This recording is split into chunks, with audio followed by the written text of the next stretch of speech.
Someone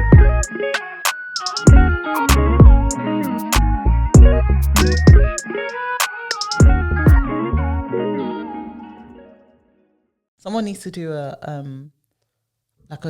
send us back to '09, like just do a mad rave concert, and it's just all like those times, like even the Afro beats. Do you know what? Yeah, I think that'll be sick. But then also, I feel like, do you remember how people were dancing?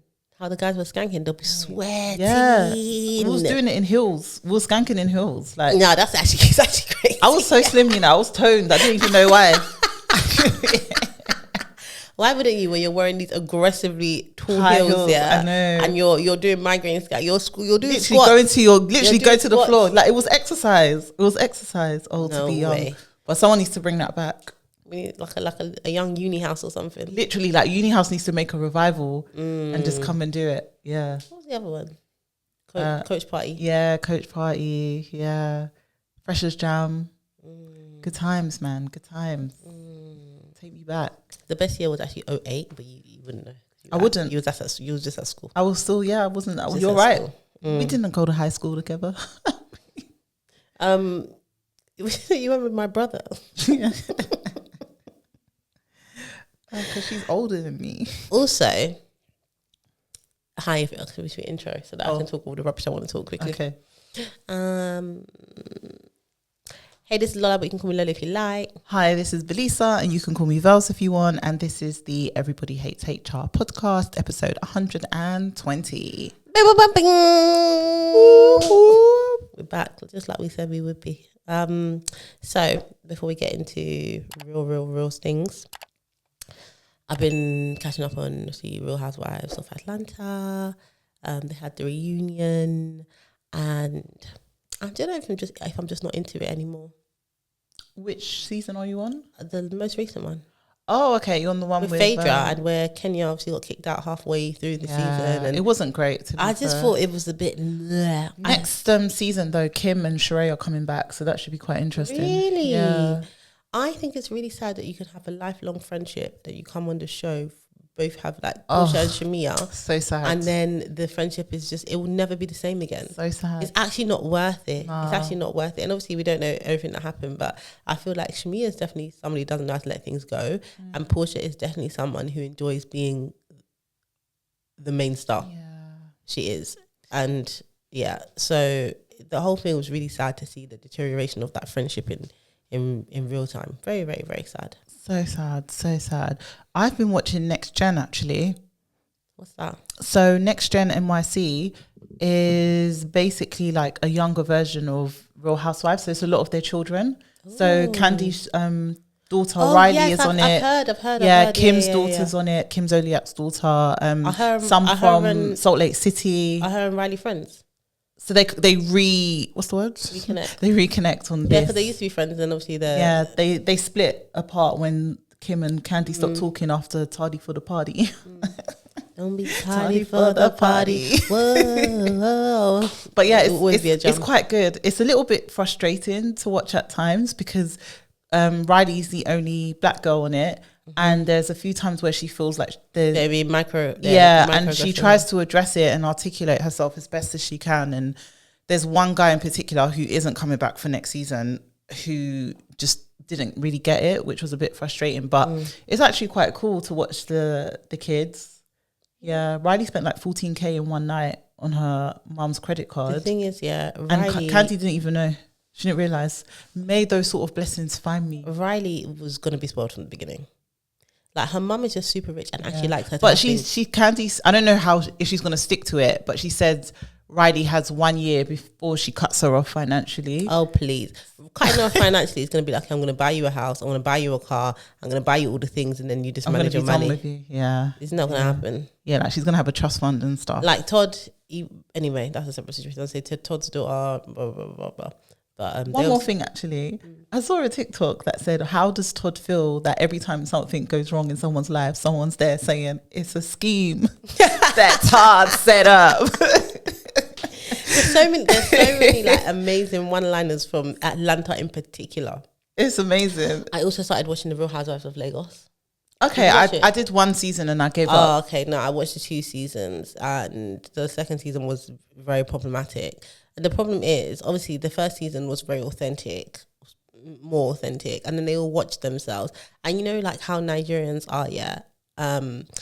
Once you get Nigerians can really make you famous. Do you know what I mean? Like it doesn't do just how populated the country is. Yeah, there's just so many people. Like it's very easy to become famous if people if you're on a show or something, and like you kind of want to keep them. You want to keep them on your side. So the first season was kind of authentic, and then after that, you could see they came back and you could just see that they cared so much about what people thinking. Yeah, and it's really interesting to see the Nigerian dynamics because obviously Nigerian is a very hierarchical culture. So like there's a woman, Iyabo, she's older and she acts like she wants to be like, oh, with the girls and blah, blah, but she actually wants them to kneel down for her, like in real life. So whenever any of them talk to her in a certain way, like they'll talk to other people, she gets really angry, but it's because in her head, she's got all this like Nigerian culture of like, you should respect me. So yeah, it was just very interesting seeing those dynamics play out. Interesting. Yeah, I gave up after the first season. Like I watched. I won't be doing 3. I won't be doing season. You won't? No. Last thing from me anyway. I'm not spoiling it for you, but I need to talk about it now. You are spoiling it for me. So Love is Blind. I'm not. By the time this comes out, we would have. Another 4 episodes would have come out. I don't know if I do not go. Cause I don't even know if I'm going to watch this season. Yeah, you did say that to me. But basically, Love is Blind UK is back. We're out and about now, and they've made it a lot more diverse this year. Don't know how I feel about that, but it's quite interesting. Like we've got also this year they were basically saying in the pods before they saw each other, yeah, I'm half Nigerian, I saw that I'm half Jamaican, I saw that on TikTok. So he's like, I'm black. Yeah, so we had like there's an Indian girl, Sarova, who matched with Cal, who's half English, half Pakistani, and obviously there's a rivalry between like ongoing historical one between Indians and Pakistani people. So yeah, it's about them getting together. He's only been with white women, and he's mixed race. Yeah, he's mixed. Okay. Yeah, but he's only been with white blonde women, and I don't know if it's specifically blonde. Yeah, I don't. And there's 2 blonde women like on the show right now, and I don't know if it's how they've edited it, but they're making Sarova right now look a bit insecure with having that piece of information. Like when he's sitting with some of the blonde women at the pool, she's like staring at him, all of that. But anyway, that's not what I want to talk about. Who I want to talk about is Patrick, who believes that his spleen tells him everything that he needs to know. I saw that on TikTok as well. Like, what do you mean his spleen? He's so first of all, he's a human design coach, whatever that means. We don't know what that means. Yeah. Someone found his prices online actually and was like, he's a scammer. It's a scheme. Yeah, it's a scheme that Todd set up. And he was talking to a woman called Anu, Nigerian girl, and they just were such a mismatch from the beginning. But people are getting on to Patrick about the spleen thing, and I understand it, but I also think Anu is does he mean like from his gut? Yeah. But he said spleen? Like when he was breaking up with her, he was like, yeah, my spleen is silent. But yeah, I think Anu is also unserious. Like, girl, you knew that man was not for you. It's like you just wanted to like go through with the whole process, but yeah, but I won't spoil Damola for you. I want you to see Damola's stuff on your own. Is it DE or DA? Oh, I don't know actually. But Damola. The Scottish girl that he liked, the way she was pronouncing his name was irritating me. Like I can't even like do what she did. Like my tongue doesn't do it. But yeah. Anyway, Love is Blind UK. I'll be back with another update. Also, okay, last. It's just related to that. I haven't watched it, but everyone is dragging Ollie and AD. I knew it was going to the finale came out yesterday. I watched it. I can't believe they didn't win. First of all, I thought they were going to win Perfect Match. And the couple that tell me who wins, I might watch it. Okay, but the couple that did win lasted 3 weeks after the finale. But go on. Okay, yeah. So no, I haven't watched it. I've just seen the clips on TikTok, and all the clips made them look really terrible. So I don't even know how they've gone, how they've progressed from gaslighting each other or him gaslighting her in a bedroom to having a baby and being engaged. I think the clips are for engagement. If you watch the whole like season, like me, because I found the time, you can tell they genuinely, like from the get-go, like when they saw each other, there was an instant connection there. And then even when she left and came back, like they were good. Like they would win. They won a few challenges. Like I liked them together. There was a bit of, but then I just think a lot of people are not used to seeing black love play out. And I'm not chaotically. Yeah, like there was certain like me watching it, and my house is not toxic, but like me watching it, I just thought, oh yeah, this is just a black London boy like reacting to a black American girl. Like how she responded, maybe some people saw that as intense, but I just saw that as like, this is a black girl going off, like cultural differences. Yeah, cultural differences. Like I didn't think it was that bad the way people have made it look online, but I think their timeline is crazy. Like 6 months after the show, engaged, 3 months later, you're announcing a pregnancy. Like that can be a recipe for disaster. Good luck to them anyway. Yeah. Good luck to them. But they're cool. It's not Clay, so I'm happy. So, Buddy is tea. Better than Clay. But we don't know how much better than Clay. But yeah, HR news, HR world, what's been going on? Actually, let me talk about something. There's a lot. Let me talk about something. This is actually not on the list, but since it's been happening. Okay. Since it's been happening. So I recently took to TikTok randomly and I made a video. Actually, it came off the back of something sort of, two things about kind of immigrants working, moving, visas, that sort of thing. So there was a guy that went viral on TikTok called JJ Nia. Do you see him? Okay, so this is the guy that was shouting he worked at the lodge? No. Okay, so basically there's a guy who went viral on TikTok. His name is JJ. It was a video clip of him basically not confronting but complaining to a lady who was in, like, his manager basically. So a bunch of them work at like a lodge, like a summer lodge where people can come and stay and whatever, maybe in the mountains or something. And a lot of these people are on what they call J1 visas. So they're like students and they travel and they work and blah, blah, blah, kind of like the student mobility visa or the youth mobility visa. But it means that their stay in the in the US is tied to their visas. So what had happened in just before the clip is some of these people had called in sick to work, but because they're like in some remote lodge, that's where they work, they live on site. So some of the rooms are for staff. So in the staff accommodation, a couple of them had called in sick, and rather than letting them be off sick, the manager, who I can only compare to Aunt Lydia, if you've ever watched The Handmaid's Tale. I did see this. You sent it to me. Oh, I might have sent it to you. Yeah. If you ever watched The Handmaid's Tale, it's giving Aunt Lydia vibes. It's giving Miss Trunchbull. Anyway, the manager there was, instead of letting these people call in sick, she went to their rooms, knocked on their door, told them to get up and get to work.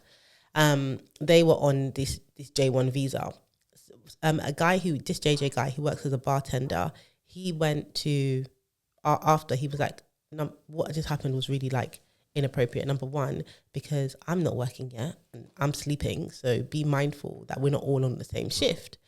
Like, you shouldn't be banging on the door waking me up. And then secondly, that's a very inappropriate thing that you've done. If they didn't live on site and they'd called in sick, you would have let them call in sick. Yeah, you wouldn't have driven to their house, knocked on their door and told them to come to work. Just because we live on site doesn't mean we don't get privacy, we don't get dignity, blah, blah, blah. Said it very calmly. And she was like, if you don't like it, go and make a complaint to HR. And he said, I will do. So then he's recording, he's teetered across. I don't think they didn't know he was recording. He's teetered across, got into the HR office, and immediately, so he looks, I don't know where he's from, but he's not white. He maybe looks like maybe mixed race, or he could even have some like, I don't know, indigenous Native American blood, I don't know. Or he could even be Hispanic. Literally have no idea. Hawaiian, I don't know. But he's not white. So he goes into the office now and he speaks to the HR manager. He's a man, or the head of HR. And the guy's like, you need to calm down before you come in here. He's like, I am calm. He's like, you're not calm. Go outside, calm down, and then come back. He's like, no, I'm calm. Like, I'm frustrated, but I'm calm. And then someone swears that, like, I think he says, oh, something about get the F out of my office or something like that. But he's being very combative. He's not listening. He's basically saying, like, she can do what she likes. You know, you're out of thing, you can't talk to me this way, blah, blah, blah. Anyway, it then escalates and they say, after all of this, you think you're going to stay here?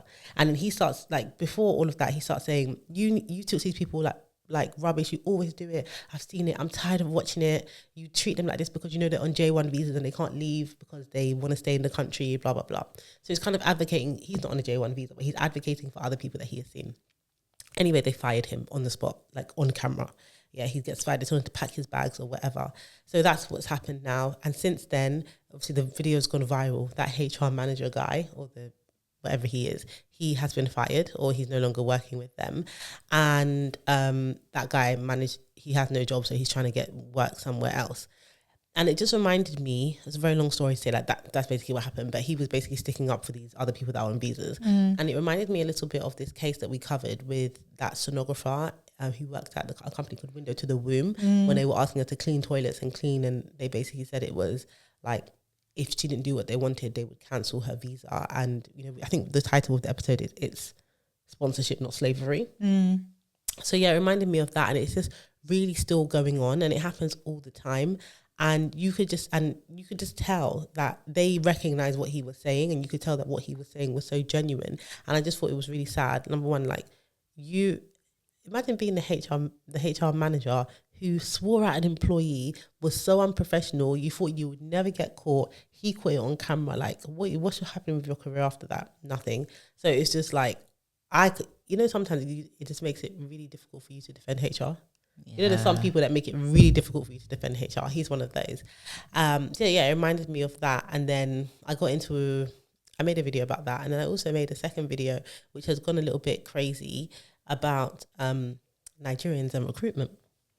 So at the moment, I'm doing a bit of recruitment for various clients, and I keep coming across like Nigerian CVs. And obviously I come across lots of people's CVs that are here on like graduate visas or who have been studying or whatever, but I'm Nigerian, so I have actually just seen a larger volume of those CVs, but also I'm more, sensitive to that kind of stuff because I recognize the names and whatnot. So I made a video saying this, and it's not actually just Nigerians. I've seen it with other people from other countries like India, also like China, like just all over. So sometimes I see a CV from a Nigerian and the qualifications on the CV, they look good. And I call the person to see like, oh, maybe I can screen them for this role. And immediately I get on the phone, all of their communication is off. Yeah, because there's so much desperation coming from them. Like, and the way they communicate is like an immediate turn off, so much so that I will find it difficult to put them forward. Like, I say to them, oh, what's your salary expectations? And they're like, oh no, it's fine. I can, anything is fine. I'm like, no, like, you not having salary expectations. You not have, and as my people, I love them, So, like, you not having salary expectations is insane. Sometimes you don't know exactly what the salary expectation is, so you're like, oh, I'm not sure, like, what's the budget, or you engage, but telling me as a recruiter that you will work for anything is insane. Yeah, that's insane.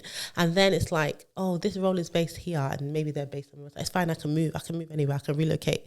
And it's like, there's nothing wrong with being, especially if you've come from another country, you don't have any, and you might not have any ties here. It's fine to say that you're willing to relocate, but there has to feel like there's barrier to entry. Like, you need to be like, yeah, for the right role, I'm like, I don't really have ties here. My family are not here, so I can move depending on the role, and the particular city. And yeah, I'm quite flexible, but not I'll go anywhere, I'll do anything. Like, just give me the job, please. Like, and before I hang up the phone, I'm like, oh, okay, blah, blah. And it's like, oh, just so you know, I have a degree in this, I have this certification, this qualification. And I really think that'll be very, like, there's a time to sell yourself, and it's even a way to sell yourself, and it's not on the screening call. And I've just been getting very frustrated with it, because obviously these are people that I've studied, and I see it as well. Like, I've screened a lot of Indian candidates, mainly in tech, and I see similar things where they're like, oh yeah, that's fine, this is fine, anything will do, blah, blah, blah. Because how it works with sponsorship is, when you come here to study, which is really not easy to do, you have to have a certain amount, especially if you're Nigerian, you have to have a certain amount of money in your bank account.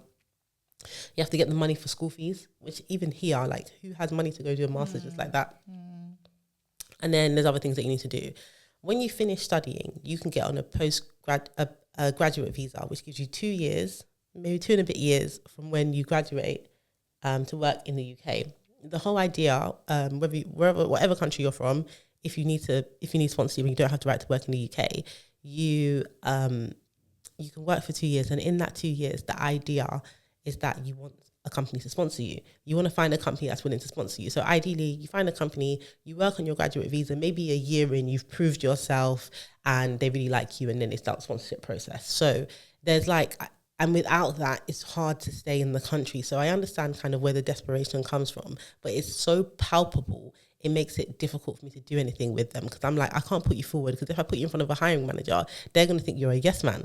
They're going to think you're not someone that's ever going to push back. They're going to think you're going to do exactly what they and anybody else says. And the culture in Nigeria is one of like, you know, you have to have deference for seniors, for elders. So if you're like, it's so different here, whereas they say, oh, we want free thinkers. We want people that want to use their initiative. And obviously Nigerians can do those things, but the culture in the workplace is very hierarchical. So even when they're coming to me as a recruiter, the way they're engaging with me it feels crazy. It feels like, no, this is not what you should be doing. Like, talk to me, be a human. Let me know your personality. Let me know, like, you know, just talk to me normally. But you don't get that. So I made this video on TikTok and I was basically saying that, you know, explaining that these kind of things, they don't help. And if you're in that community, and I was like, TikTok, get this to the right community. That was my first mistake because TikTok pushed it to the right community. And since my TikTok has just been insane. Like Nigerians, I love my people, but they're actually very chaotic people. Like the arguing in the comments, the random insults, some people even agree, like it's been very chaotic. But yeah, I wanted to touch on that because it is something, it's not just Nigerians, it's a lot of immigrants like who want to stay here because they want to get sponsored or they want to get their visa. And it's unfortunate because I actually think that a lot of these people, if they got the roles, number one, they would obviously work hard and they probably do a good job as long as they had that kind of cultural training. And some people in the comments were like, well, why don't companies just train them then? It's like, but there's people who don't need that. And that's what they're missing. Like, why would a company spend its time training you on this when there's somebody over here, especially in this market, who has the qualifications and kind of understands that cultural nuance already. And obviously it's illegal to discriminate against someone because of their accent or because of where they come from or whatever. But that whole communication piece is very important. So I just thought it was a big shame. And I'm like, I was saying that I'm going to do a live or a webinar or something like that. And I'm still in the process of figuring out how to do that. But yeah, it's really sad. And I think it's also something that to a lesser degree that a lot of our parents probably struggle with when they're looking for new jobs. Like most of our parents just got a job and will stay there forever because looking for a new job at their age with like being a Nigerian mum or something like that is just very hard. And that's why they never move. But yeah, I would love to do some sort of webinar about kind of the cultural differences, workplace etiquette with a lens of if you've moved here and you don't know the culture. So yeah, I'm thinking about it. No, I think it's a good thing to do for the community. And like you said, it's not just Nigerians. Like even working for global companies, I find with the APAC region in particular, when I have to work with them, they are very hierarchical as well in how they look at things. They don't want to do anything that will rock the boat with their manager, or some people treat you differently based on your job title and stuff like that. So yeah, it's not just a Nigerian thing like you said, but also it is a little bit funny though. Like, you know, I've seen it where some people will go to interviews and they'll be like, yes ma, yes, and you're like, oh yes, sir, diabolical. Sir. And you're just so like, diabolical. Guys, like we're in the UK, like please. But I also think it's because the corporate world or just the work world over here is very sinister compared to like, you know, like the honesty that a lot of ethnic minorities come with.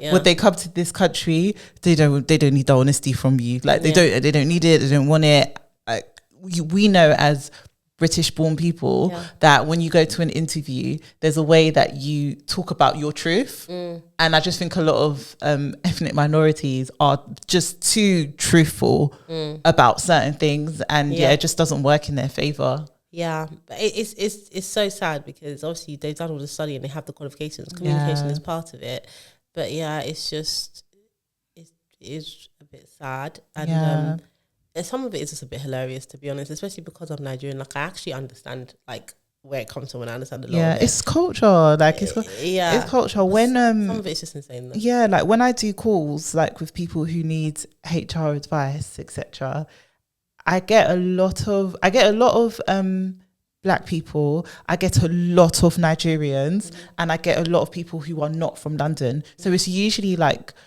if they're Black British, they're from like Leeds, Nottingham. It's very rare that I get someone from London. Very rare. Yeah. Like I've had more Scottish people than London people. Like it's very rare. But then if they are African, they're usually Nigerian, and they're usually like Milton Keynes, Bristol, one of those places. And as they're talking, a part of me is like, I understand why you're in this position. I get how you got here. Like I had one nurse, and she was like, you know, when you just make one joke. I'm thinking, babes, like, with the joke that you made, she was like, let me humor them, and I'm like, auntie, they don't understand like the Yoruba joke you want to give them. It's not one that they understand. So sometimes when I listen to them, I'm like, do you know what? Yeah, I understand how you got here. You know, there's one of the comments was like, again, cultural stuff, but one of the comments, and even how they use English, I know it should come from me, but one of my friends always say, Nigerians can use proper English. Like their vocab is crazy. Like, the vocab is crazy. The context is sometimes not there. So it's like we say they're speaking proper English without speaking proper grammar. But it's some of that stuff. Like, and I made a little video. It's like things like make you seem like desperate or unserious. And one of them was the use of the word please and where you put it and how you use it. Honestly. So even there's a way that you can, it sounds so Ghanaians dumb, do it as well. They're so, like, but these are things, how will you know these things? Like, how you will never know them. But there's a way that you can use please, which makes you, like, in the British context, which just makes you sound unserious. Or when you use it, when you overuse it, like, please, can you do this? Yeah, they put it at the start rather than the end. Yeah. But even if and it's not even an accent thing, but there's just a way that you can use it. And it's like, actually, how is people, you will never know this stuff unless you have someone to really sit you down. Like, obviously, I'm speaking from a place of privilege. Like, I grew up in these norms. And even us, we still code switch. Yeah, we still code switch, and we're still experiencing microaggressions. So imagine having a thick Nigerian accent coming here, not knowing the norms. And when I deeped it, I was like, this is so hard. It is hard. It's so hard for them. And the resilience that you have to have saved enough money to come to the UK from any country, and to like how much money they say you have to have in your bank account, how much it is to do the degree, the resilience you've had to even to hustle to make that money if you don't come from a super rich family. It's a lot. It's so hard. And then to get here to do the study and then realize, and maybe not even realize, because a lot of them, like I've been doing lives on it on TikTok as well, and everyone's like, like a couple people have been like, oh my God, like I'm starting to realize how I do all the things you're saying. Like I'm starting to realize like this stuff might have held me back.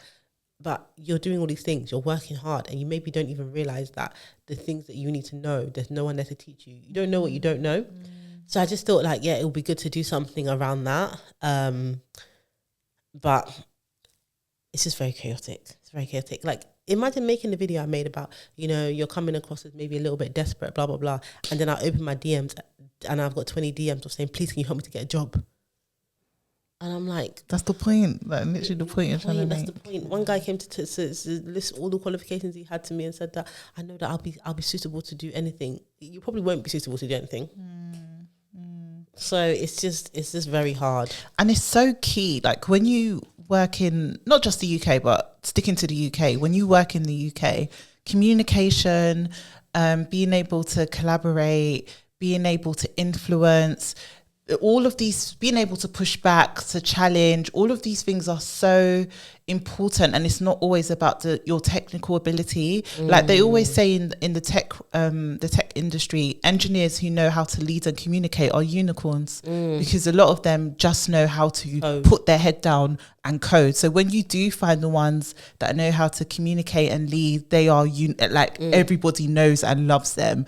And I think it's really important in general, regardless of where you're from, when you work in the first world, UK world, like you need to know how important those things are, inclusive of your technical ability, whatever area it is you work in. Because some areas of the business, those are your core skills that you need. Like as a HR professional, we need to be able to communicate and influence and challenge and all of those things. But if that isn't the main aspect of your role, you still need to be able to do those things. So it's very important to learn and adjust to that. How do people learn that though? It's tough. You kind of have to learn it in the workplace, but how do you get into the workplace if you can't get a job because you don't know how to do those things? It's so chicken and egg. Like, I am going to do that. I am going to find people like you. Listen, Lord knows I can't do what that you're doing. Listen, and I can't do what you're doing because but it's also there's so many things. Like, this is not what I want to talk about in this episode. But yesterday I had some people over. Yeah, that's why I cooked. I had some people over, and I mentioned something that happened at work, and I was screening again. I'm doing a lot of recruitment at the moment. I was screening a candidate, and let's say the role was, I don't know, finance manager, yeah, or marketing manager. So I had this marketing manager role, and I called a candidate and I was like, oh, I found your CV on Reed, because I have like a thing where you can go on Reed and search CVs. So I found your CV on Reed, and I think you'd be really good for this marketing manager role. And the candidate was a woman, and she said to me, I don't know that I'm manager level yet. Okay, bye. Shoot yourself. I just thought... it was deep side material, and I'm open, do you know what I mean? But I'm like, that's not the kind of confidence that's going to help you be successful in this role. So I said, well, I'm looking at your CV, and actually you've got X, Y, Z, A, B, C, all the things we're looking for. And you know, sometimes when you've been in a, let's say they call you a marketing assistant at your role, and so therefore you think you're a marketing assistant, but actually what you're doing is very marketing manager level. So, and I said, oh, well, I've looked at your CV, and it does seem like, yeah, you might be on the more junior end. I know you haven't done everything, but I could definitely see you fitting into this role. These are the things that, you know, who we are, the company, and blah, blah, and these are the things. And she was like, oh yeah, I did see that, but I thought managers had to manage people, and I have never managed people before. And I said, no, like, this is like, when we say marketing manager, we mean like managing marketing, not necessarily managing people. But I just saw, and I'm obviously very open-minded and stuff like that, but I thought, imagine somebody else would have immediately discounted her on that basis. And even me, I'm still on the fence, because I'm like, are you going to have the confidence that you need to go into a role and hit the ground running? So yeah, I was just thinking about... They do say women, though, are more likely it's so annoying. Look at a job description and think, I don't have enough, I can't do it. Whereas men do the opposite. It was the perfect example. I can't imagine calling a man for a job that he thought, not even that it is necessarily, but he thought was maybe a grade or two above him. He still go for it. Him being like, oh, I don't think that's my level. Like, obviously there are some men like that, but I just can't. I don't think it would be like as easy as that. Yes, I have one more thing. Sorry, I haven't told you this. Oh, blind reaction. Go for it. So, I saw on TikTok ages ago, and then I've seen it in real life now, but I saw on TikTok ages ago that there was a guy, I think he was gay, and that's important to the story, and he got a job at some company, and he basically had to leave the company because he found out that everyone at the company was a part of a religious group. And the religious group was called Plymouth Brethren. And basically, obviously, as part of that, they were like, I think it's a sort of Christian fundamentalist group, but you're not allowed to talk. You're not allowed to talk at work for like hours in the day. Like, I think from 2 to 6 or whatever hours, you're not allowed to talk. They don't obviously like black people. They don't like gay people. They don't like, you know. It's in the UK. It's in the UK. I think it's like up north somewhere. So he was speaking about that. And then recently I spoke to somebody, and I asked them why they left their last job. And they said to me, I left my last job because after I joined, I found out that they were part of a religious group, and I wasn't allowed to do anything, and they can only eat with people. They will give jobs to people who are not in the group, but they're only allowed to eat with people that are in the group. They're only allowed to socialize with people in the group. So basically, that person would go to work every day. No one will talk to her. You are not allowed to talk about music, popular culture, nothing. You can just talk about work and basically the Bible, or their version of whatever book it is. And so she would go to work every day and just work in silence. And so she made it 2 months, 3 months before she resigned because her mental health was in the toilet. Wow. And it's the same group. I don't know, I've got into a bit of a rabbit hole on TikTok, and it's a thing that they do routinely. They hire people. They don't tell them that because obviously they need their skills. What do they do though? It's a religious group, but they own a lot of businesses. Oh. So they own a lot of businesses, maybe like 20 people here, 15 people there, and the businesses they're just businesses. They do different things. So one business could be a data business, one business could be a construction business, one business could be, they're just businesses. They own businesses, and not everyone that works in the business is a member of the religious group. So they need to hire external people. So they use specific recruiters those recruiters as well. I don't know how they sleep at night, but obviously they pay those recruiters to find people, and they don't mention anything about the religious group, the sect, or anything until the people have started and resigned from their last job and all of that. So I'd heard about it on TikTok, but I literally saw it for the first time. Like, someone was like, I left because they didn't tell me they were in a religious group, and they wanted me to sit in silence for however many hours a day. Wow. Crazy, isn't it? That is mad. Yeah, I'm going to wait.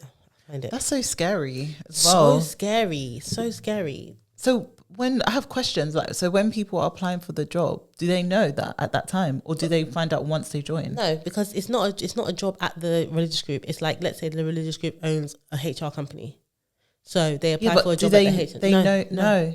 They apply for a job at the HR company. They go through the recruitment process. Everyone seems normal. You might think maybe they're a bit dry, and then only once you start do they tell you, oh, by the way, we all go to this church. That's mad. Yeah, that's mad. And actually, since you don't go to church, we can't eat with you. That is mad. So you do we'll do our lunchtime together, and you do your lunchtime by yourself. Wow. And actually, we're all going to talk about the things that we share in common together, the Bible, church, and whatever. And actually, because those are the only righteous conversations you're allowed to have here, any conversation that you want to have is not righteous, and therefore you can't have it. So if you don't speak righteously, then you can just be in silence all day. That's crazy. That's actually mad, isn't it? It's mental. I don't know where they're based. They're based somewhere up north. But yeah, that's the last thing I wanted to say, to be honest. Plymouth Brethren. Hey, look, the Plymouth Brethren, also known as Assemblies of Brethren, are a Christian movement with roots in Dublin, Ireland. Originating from Anglicanism. They are a low church, non-conformist group characterized by their emphasis on biblical teachings and a strong sense of community. The Plymouth Brethren Christian Church is one of the most well-known branches. But yeah, wow. So people are being tricked into joining. Like, she was like, oh yeah, it was basically a cult, and that's what it's giving. And you know, I'm obsessed with cults. That is so scary. So, no tar. I need to know which companies those are. I wonder if there's a list. Yeah. I'm sure TikTok has a list. Yeah, like there's loads of people talk about it on TikTok. Yeah, I'm sure TikTok has a list. Wow, I feel like this was your episode. I'm so sorry, guys. I've just been yapping like a yapper, but we actually need to do a case. Professional yapper. Yeah. But we need to do a case. So this is so funny that you're like, we need to do a case, and then you I don't plan to contribute to the case. You're going to tell me the case. I'm going to learn it from you. Oh, so we can do the Bright HR one. Okay, I'm aware of that one, but go on. Yeah, so... But I learned that from you as well. You're not serious. So Bright HR, which I just think is so ironic that Bright HR went through this based on, you know, who they are and what they do. What does Bright HR do? They do a lot of things. Just think like HR sales, HR consulting, like everything. HR system. Yeah, like everything umbrella. They're based in Manchester. So there was somebody who was a salesperson called Sarah Lindup. Mm-hmm. And Sarah Lindup was one of the best sales women at Bright HR. And before she got pregnant and went on maternity leave, she had made them over 1.2 million in sales. What a babe. Honestly. So, you know, you think that's somebody that you want to keep happy. Performer, exactly. You know, they're about to go on maternity leave. You want to make sure that they return and they feel comfortable in returning, blah, blah. So before Sarah went on maternity leave, it was agreed that when she comes back, she would have a fixed income for 3 months, because obviously she's in sales and your income kind of goes up and down. And before she went on maternity leave, she was averaging 65k per annum, but her actual salary base was like 24k or something like that. So she's making a lot on top of her salary. So she was promised that, and she was promised that she would continue working with the same team that she was working with before she went on maternity leave. So fast forward, it's time to come back from maternity leave. Sometimes it happens, you know, a lot happens in a company in a year. Sarah now has a new manager called Jade. Jade is the head of sales, and Jade and Sarah have a conversation about her returning to work, and Jade titles that meeting mum to mum chat.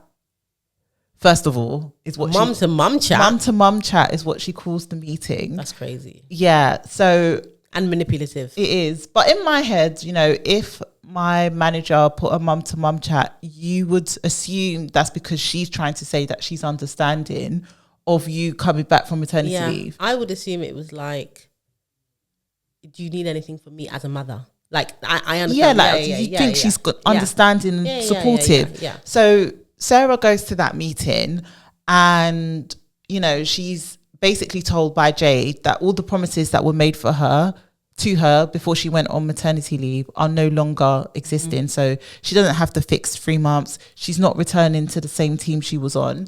And Jade actually laughs at Sarah for thinking that she could return to the role that she was doing before she went on maternity leave. Why couldn't she? They didn't say. It doesn't say. Like, she could have, but Jade just thought it was very funny that Sarah thought that she could.